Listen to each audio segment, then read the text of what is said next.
सिंध के इतलात वाले वज़ीर शर्जील इनाम मेमन है त PTI चेयरमैन इमरान ख़ान चूंडनि की तारीख़ वठण वियो पर इस्तीफ़ाऊं ॾियण जो ऐलान करे वापस मोटी वियो। असेंबलियुनि तां इस्तीफ़ाऊं ॾियण जो ऐलान गिदड़ भभकियूं ऐं अवाम के बेवकूफ़ बणण की साज़िश है। इमरान ख़ान सब खां पहिरीं सदर आरिफ अलवी के इस्तीफ़ा ॾियण की हिदायत करे। शर्जील मेमन धरती TV न्यूज़ सां वीचार हिन रीत वंडिया आहिनि।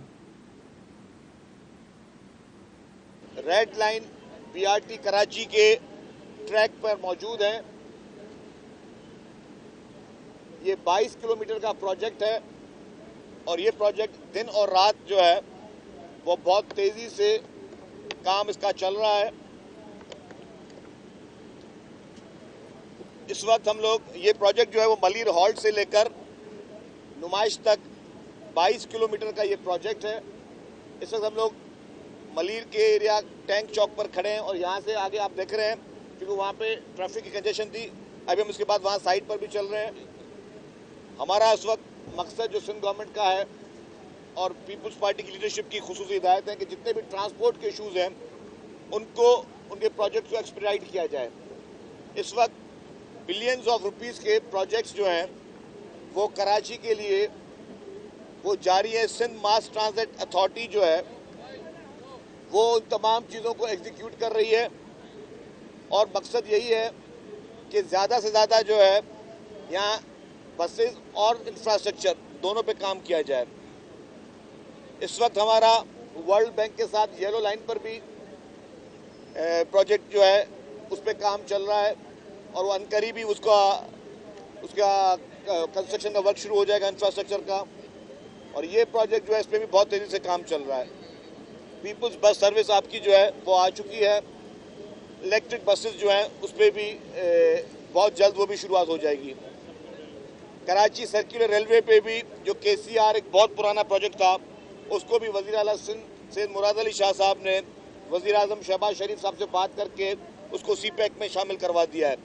तो जितने भी मेगा प्रोजेक्ट इस वक्त ट्रांसपोर्ट के कराची में चल रहे हैं तो जो कराची की ज़रूरियात थी, कराची के लोगों का देरीना मुतालबा था, उस पर ट्रांसपोर्ट डिपार्टमेंट दिन रात काम कर रहा है। इस वक्त हमने इनको कहा है कि काफ़ी जगहों पे इंक्रोचमेंट्स आ रही हैं या काफ़ी जगहों पे हर्डल्स आ रहे हैं, तमाम इंक्रोचमेंट्स को फौरी तौर पर ख़त्म किया जाए और उसके लिए लास्ट टाइम भी 1 वीक का टाइम दिया था आप लोगों को। तो इंशाल्लाह ताला वो हर्डल्स भी हम लोग सब क्लियर करते जा रहे हैं।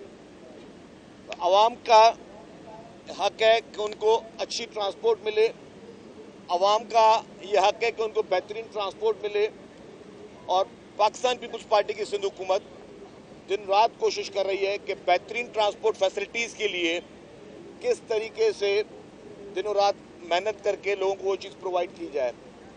दुनिया के जितने भी बड़े शहर हैं वहाँ पे इस तरह BRT स्कीम्स और ट्रांसपोर्ट की स्कीम्स जो है उन पे काम होता है और हमने भी पीपल्स पार्टी की लीडरशिप की हिदायत पर और सिंध हुकूमत की पॉलिसी पे हमारी पूरी कोशिश ये है कि जितना जल्द अज जल्द आवाम को ये सहूलियत दी जाए वो उसको हम काम करें।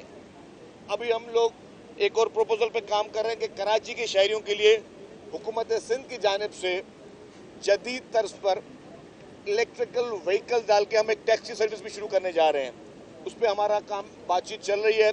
वो जैसे प्रपोजल फाइनल हो जाएगा तो जिस तरह पूरी दुनिया में, आपने दुबई में भी देखा होगा, पूरी दुनिया में गवर्नमेंट की अपनी इस तरह की जिसमें लोग एतमाद भी कर सकें और सस्ती भी और माहौल दोस्त भी हों, तो उसके लिए हम लोग एक हमारा इस प्रपोजल पर हम लोग काम कर रहे हैं कि इलेक्ट्रिकल व्हीकल्स जो हैं उनको as a taxi service Sindh हुकूमत शुरू करे। स्टार्ट करेंगे हम कराची से, फिर बाकी सिंध के बाकी शहरों में शुरू करेंगे। जिस तरह आपने पीपल्स बस सर्विस कराची से स्टार्ट की, फिर लाड़काना में शुरू की, फिर हैदराबाद में शुरू की और इंशाल्लाह ताला हमारी कोशिश होगी कि दिसंबर में हम उसको सक्खर के लिए भी शुरू कर दें। तो इसी तरीके से जदीद टैक्सी सर्विस भी जो है वो हम चाह रहे हैं कि कराची शहरों में सस्ती उनको पड़ सके, क्योंकि इस वक्त कराची के लोग उबर और करीम इस्तेमाल कर रहे हैं जो कि उनको काफ़ी महंगी पड़ रही है। जो लोग अपने घर से लेकर एयरपोर्ट तक आ रहे हैं, मुझे किसी ने बताया जी 1500 रुपये तक चार्ज करते हैं। अगर वही चीज़ हम इलेक्ट्रिकल व्हीकल इस्तेमाल करके वही फेयर उनका 200-300 रुपये में करवा दें तो मैं समझता हूँ कि ये भी शहरियों के लिए बहुत बड़ा तोहफा होगा। तो इन तमाम प्रोजेक्ट्स पे बहुत ही संजीदगी के साथ, नेक नीयति के साथ हुकूमत सिंध जो है वो दिन और रात वो काम कर रही है। पीपल्स पार्टी और खासतौर पर सिंध हुकूमत इस वक्त कोशिश करे कि हम तरक्की किस तरह कर सकें, लोगों को बुनियादी सहूलियत किस तरह दे सकें।